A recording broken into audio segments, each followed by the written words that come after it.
Hello বন্ধুরা, good afternoon সবাইকে। তোমরা সবাই কেমন আছো? আমি তো খুব ভালো আছি।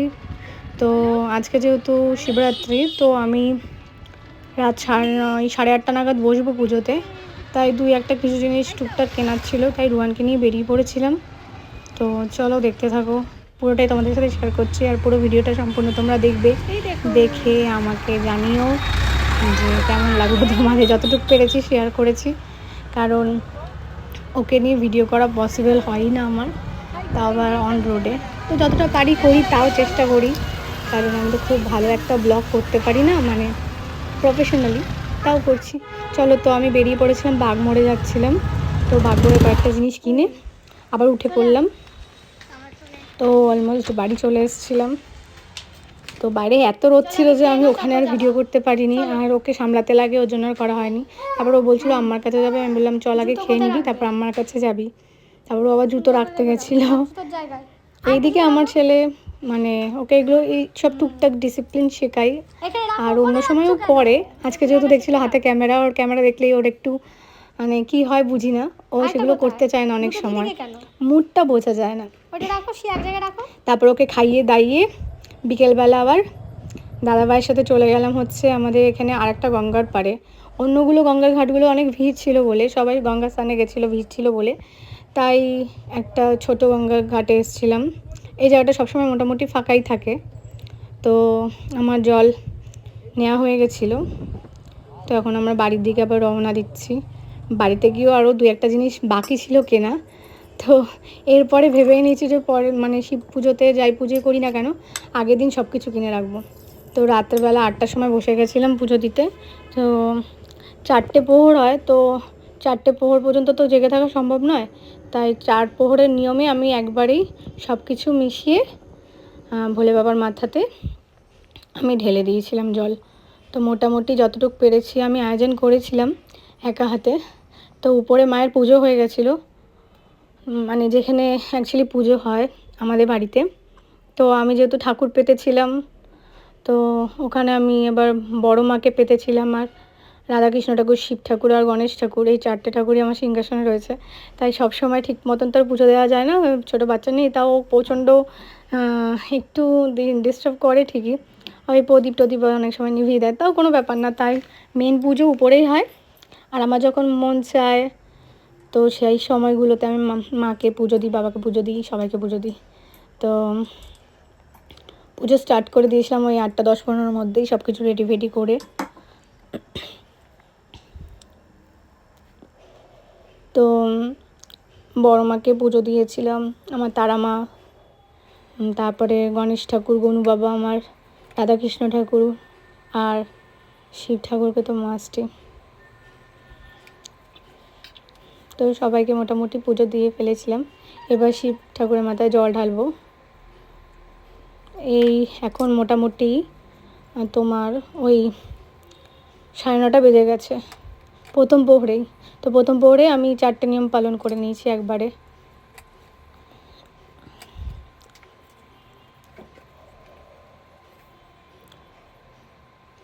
তো আমার সোনা বাবা চুপ করে পুজো দেখছিল আমি কী করছিলাম।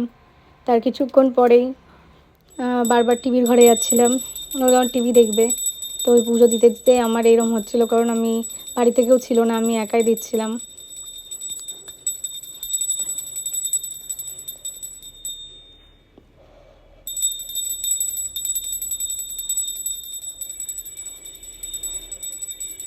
আর অনেকে হয়তো ভাবছে আমি সিংহাসনটা উপরে কেন তুলেছি, সবাই তো নিচে রাখে। উপরে তোলার রিজন এটাই যে আমার ছেলে ঠাকুর নিয়ে চলে যায় এখানে ওখানে। তো ছোটোবেলা থেকে যখন দেখেছিলাম এরকম, তখনই আমার মা বলেছিল যে সিংহাসনটা তুলে রাখবি, নাহলেও ঠাকুর ফাকুর নষ্ট করে দেবে, ভেঙে দেবে। তো এখন অতটা সমস্যা না, এখন অনেকটা বুঝে গেছে। তাও মাঝে মাঝে গনু বাবাকে নিয়ে চলে যায়, যেহেতু গণেশ ঠাকুর খুবই ফেভারিট ঠাকুর। আমার আর মন্দিরে গিয়ে পুজো দেওয়া হয় না, রুহান বড় হলে তখন মন্দিরে গিয়ে পুজো দেবো। তাই আমি আমার ছোট্ট সিংহাসনে ভোলে বাবার মাথায় জল অর্পণ করে মনস্কামনা জানিয়ে পুজো সম্পন্ন করলাম আস্তে আস্তে।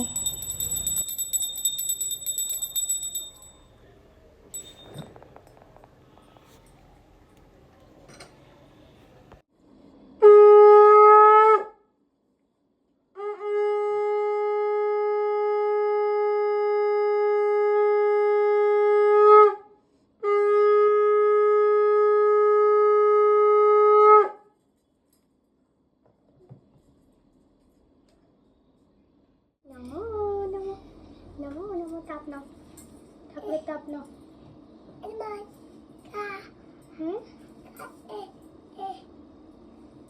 হ্যাঁ তুমি খাবে তো, তোমার জন্য এই যে এর মধ্যে আছে প্লেটে।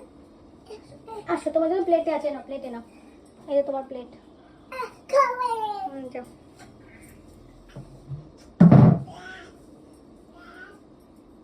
নমস্কার নমস্কার, জয় মাতা জয় মাতা, নমস্কার।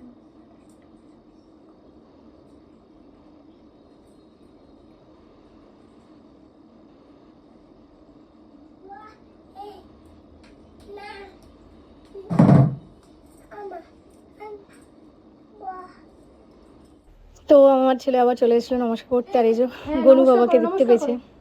তো ঠাকুর কোথায়? তো বারবার বলছিল ওটা শিব ঠাকুর, না বম্মা বম্মাও বলতে পারে, ও বম্মা বম্মা গুলিয়ে ফেলে তো মাঝে সাঝে। এটা বম্মা। ও গনু ঠাকুরকে একমাত্র খুব ভালো করে চেনে, যেহেতু আমাদের সারা বাড়িতে প্রচুর গণেশ ঠাকুর, তো ওই জন্য গণেশ ঠাকুরের ভক্ত আমাদের বাড়িতে সবাই, তার সাথে ও তারা মায়েরও ভক্ত।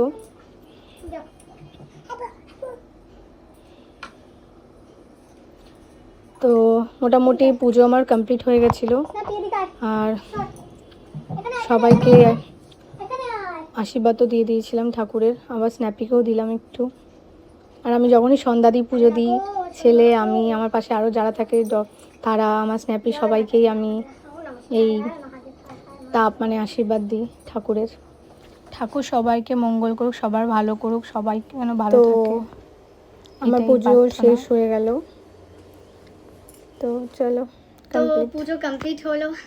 আজ আমি টু মাচ টায়ার্ড, কারণ অনেক জায়গায় দৌড়িয়েছি। আজকে গঙ্গা গেছি, জল আনতে গেছি, তারপরে এখন বাজে হচ্ছে 9:30।